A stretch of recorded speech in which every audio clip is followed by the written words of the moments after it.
Warshaw and I am CEO of Mission Propel. My name is Claudia Valenzuela and I'm the Detention Project Director at the National Immigrant Justice Center. My name is Doris Conant. My name is Karen Kim and I'm a professor of medicine. My name is Melissa Widen. I am chair of the board of Personal Pack. My name is Loretta Rosenmayer and I am the CEO and founder of INTREN, Inc.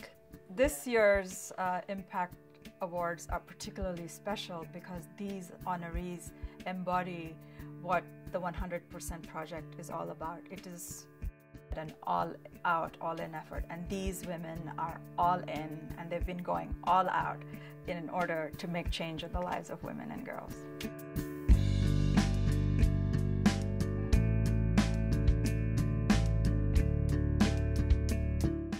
Why do I think it's so important to support women and girls? First of all, I think in the history, they have been underfunded. In the old days, all philanthropic money went to boys because they had to be prepared to go to work and make a living and support the family. And of course, we know now that women support a good many of the families, particularly poor women. I did some work in the housing projects in Chicago during the civil rights movement, organizing mothers. There were mostly mothers running the families.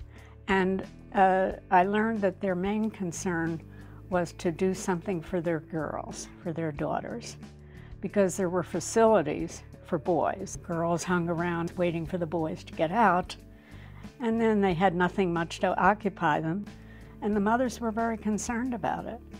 So we tried to organize some activities for young girls. Well, it may sound silly now, but we had cosmetic classes to teach them how to do cosmetics, and we had sewing and various crafts, knitting and things like that. We had put a library in. I was also active in the Equal Rights Campaign. I became state president of ERA, trying to get the Equal Rights Amendment passed in the state legislature. So I learned very early on that that's probably the big battle we have to wage.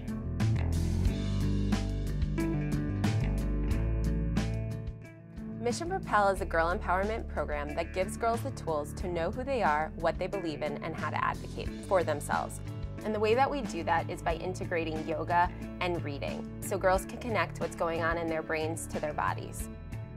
In children's literature, for every 3 male protagonists in a book, there's only 1 female character, which is why we decided to write our own books and give girls someone to look up to, because we know that girls become who they see. We specifically target girls 1st through 5th grade because we believe that girls need these tools early on so that as they go into middle school and high school, they feel confident in their abilities to advocate for themselves so that they can make good choices that work for them.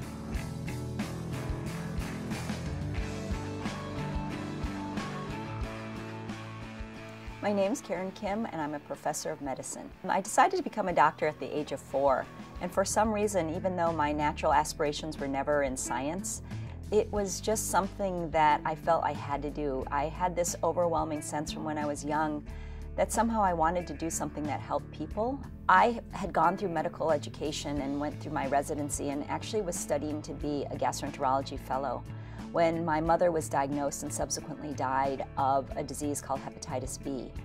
And I thought, this doesn't make any sense. I mean, how could a disease that affects 1 in 10 Asian Americans not be taught about or talked about in medical school? And I think that's when I realized that I need to go and make sure that other communities understand the diseases that disproportionately affect them.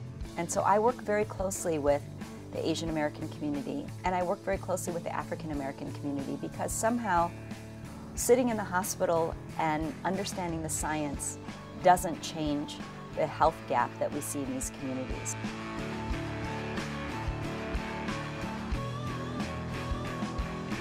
I oversee our project providing legal service, representation, and advocacy to men and women in Department of Homeland Security custody who are facing deportation from the United States. There is no right to court-appointed counsel in this process, so we strive to reach out to women who may not have attorneys, provide them with legal information and provide them with legal representation. Also, part of my work has involved working with the LGBT community in detention and transgender women. Many of the women find themselves even more misunderstood oftentimes and suffering very specific forms of abuse in detention. But to receive this award, in my view, means somebody is listening and caring, and there is hope there for many, many hundreds, thousands of voices that I do believe deserve to be heard and have a place in this world. My name is Melissa Widen. I am the managing partner of a law firm here in Chicago, Goldman, Ismail, Tomaselli, Brennan & Baum. I'm also the chair of the board of Personal Pact. I grew up in a house where equality was the rule, and then in the outside world, looking around, I was always astounded at how unequal things were for women, from not being paid the same for doing the same work, from not having the same opportunities, to not being able to make decisions about their own bodies. And that seemed to me the most fundamental injustice of all of them. So I've been involved with Personal Pact for many years.